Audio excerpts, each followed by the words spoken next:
Hi, I'm Sir Matt from Programming Tutorials. Today, I'll show you how to install the IDE. Yung IDE na gagamitin natin for C++. Okay? Let's see our next slide. Okay. I will show you or I will tell you about the IDE first before tayo mag-install or mag-download ng ating IDE. C++ install IDE. An IDE is an integrated development environment and it's used to edit and compile the code. So, ibig sabihin, with the help of IDE, meron na tayong editor, meron na rin kayong compiler. Okay? Kung naalala nyo yung sa dating video natin, actually, I talk about two things we need when we are using a C++. Yung text editor, halimbawa, that is Notepad, and the IDE. I mean the compiler. Okay, kasi once na nagsulat ka ng code ng IDE, dapat mayroong compiler or interpreter yan pagdating sa ating computer para ma-run niya na maayos. And popular IDEs includes Dev-C++, Codelux, Eclipse, and Visual Studio. These are all free, ibig sabihin open source, free to download, and they can be used for edit and debug C++ code. Actually, if you remember sa ating first video, I talk about the Codelux, but I changed mind na mas okay itong si Dev-C++ na gamitin. Okay, and yan. So, and I talk about din sa web-based IDEs. Actually, hindi pa ako nakagamit yan, but it can work as well. But the functionality is very limited. I don't know what functionality is hindi gumagana sa mga web-based IDEs kasi hindi pa ako nakagamit niyan. And we will use Dev-C++ in our tutorial, which we believe is a good place to start. Okay, kasi napakadali niyang install. And as you see here sa aking presentation,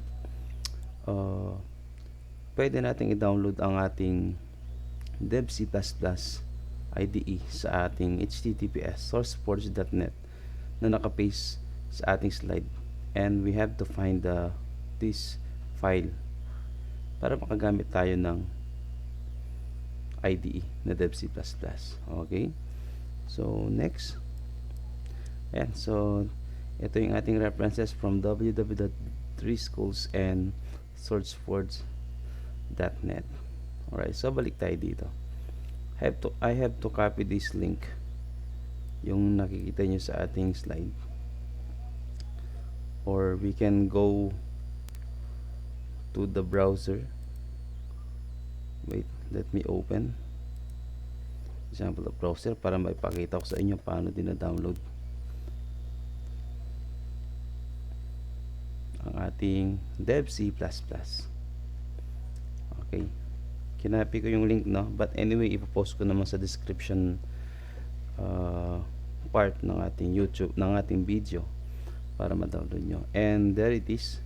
We just have to click the download, or para makita nyo yung sinasabi ko doon sa PowerPoint presentation, click the file and you will see the file. This is the file actually.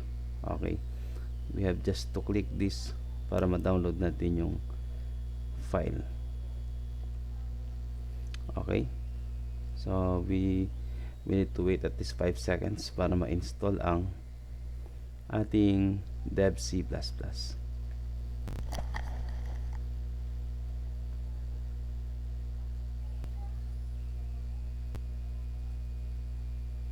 Yan. So, hintayin lang natin, no? I have to pause my recording para lang hindi masyadong consuming sa pagre-record until na ma-download natin yan. I-resume ko ulit yung video. Okay, so malapit na siyang matapos. Okay, actually meron na ako naka-install na Dev-C++ dito sa aking computer, but I have to show you the file para lang makita nyo siya. Okay, to click this. Depende kung anong browser ang gamit nyo.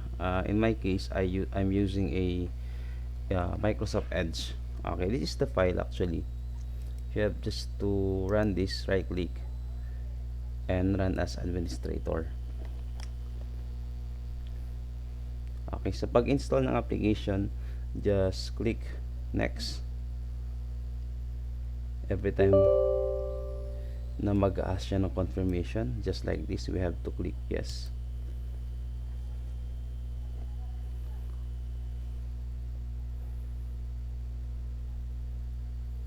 Yan, loading lang, no? Hindi ko natatapusin tong aking installation kasi may naka-install na ako.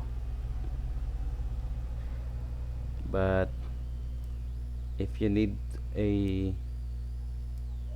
wait, hindi ko siya mailipat. Nagka-unpacking siya.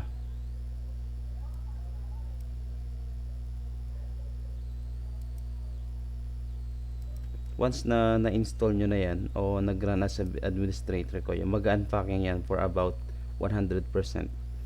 Hindi ko lang siya mailipat papunta sa kabilang screen. Okay, post ko lang.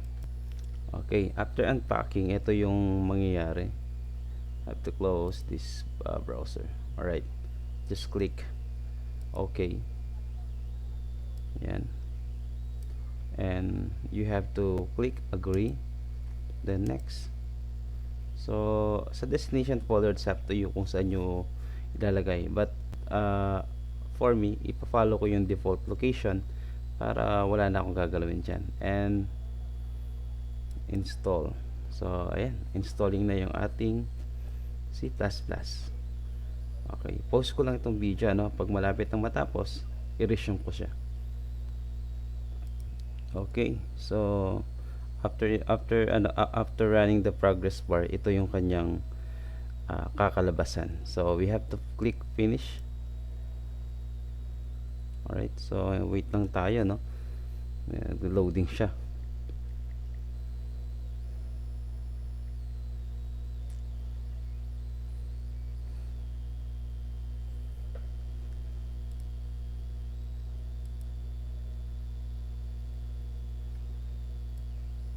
And that's it. There is the IDE. Okay, so sa next video po natin, i-demo ko naman how the syntax works. Yung ating first code or first program ay i-demo natin. Okay, so for today, the IDE installation ay nagawa natin. Okay, if you learned today, please subscribe sa ating channel for more videos and tutorials. Thank you.